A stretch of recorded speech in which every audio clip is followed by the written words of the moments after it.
Hey everyone, today I'm gonna give you some lessons of psychology of money, the very interesting book and timeless lesson on money.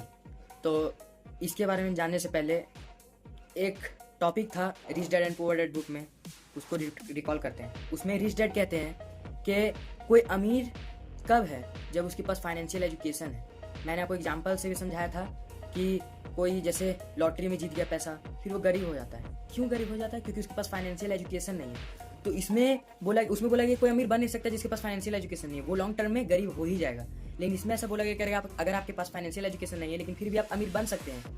कब? जब आपका behaviour अच्छा हो। आप behave अच्छा करोगे तो आप अमीर बनोगे। इसमें ऐसा इंट्रोडक्शन में ही है, बहुत ही इंटरेस्टिंग चीज़ें मैं आपको बताऊंगा धीरे धीरे। तो हमें इसमें सबसे पहले एक रोनाल्ड जेम्स रीड करके एक पर्सन के बारे में बताया गया है। उनके बारे में आप विकिपीडिया पे भी जाके पढ़ सकते हो। तो ये जो रोनाल्ड जेम्स रीड जो है सो काफ़ी अमीर इंसान रहता है, लेकिन वो काम क्या करता है?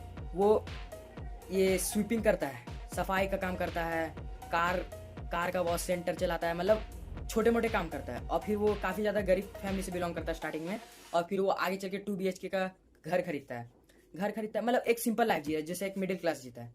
और फिर वो जब मर जाता है तो पता चलता है कि वो काफ़ी ज़्यादा अमीर था। $2 million वो अपने बच्चों के लिए छोड़ के जाता है, और $6 million वो लोकल हॉस्पिटल और लाइब्रेरीज में डोनेट कर देता है। तो उसके पास कैसे आया इतना पैसा? कुछ तो होगा। एकदम नॉर्मल लाइफ जिया, 2 BHK के घर में रहा, इतना पैसा कहाँ से आया? वो जो भी पैसा कमाता था उसका कुछ परसेंट ब्लू चिप स्टॉक्स में इन्वेस्ट करता था। कहने का मतलब सीधा सीधा तात्पर्य ये है, वो इन्वेस्ट करता था। और यहाँ पे पावर ऑफ कंपाउंडिंग लगा है। इसमें एक अलग से चैप्टर है, पावर ऑफ कंपाउंडिंग। कंपाउंडिंग क्या है? कंपाउंडिंग के बारे में मैंने आपको rich dad and poor dad के बारे में, रिच डैड पुअर डैड जब मैं आपको बुक पढ़ा रहा था उसमें भी मैंने आपको बताया था उसके बारे में, कंपाउंडिंग के बारे में। इसमें भी कंपाउंडिंग को एक काफ़ी ज़्यादा बड़ा दर्जा दिया है। कंपाउंडिंग एक बहुत ही इंटरेस्टिंग चीज़ है।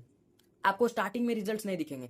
आप कंपाउंडिंग हर जगह है, आप पैसे में ही नहीं, आप रियल लाइफ में भी आप मेहनत कर रहे हो, आप पढ़ाई कर रहे हो, उसमें भी कंपाउंडिंग है। आप रोज आधा घंटा पढ़ रहे हो, आपको रिजल्ट्स नहीं मिलेंगे, लेकिन आप रोज आधा घंटा पढ़ रहे हो कंसिस्टेंसी के साथ। पावर ऑफ कंपाउंडिंग यहाँ भी अप्लाई होगा। साल में आप कितना पढ़ लोगे आपको अंदाजा भी है? बहुत पढ़ लोगे। ये है पावर ऑफ कंपाउंडिंग। तो यहाँ पे इसने कुछ कुछ पैसे इन्वेस्ट किए जो कि एक लॉन्ग टर्म में जब वो मरा तो उसके बच्चों को काम आया, उसकी सोसाइटी को काम आया।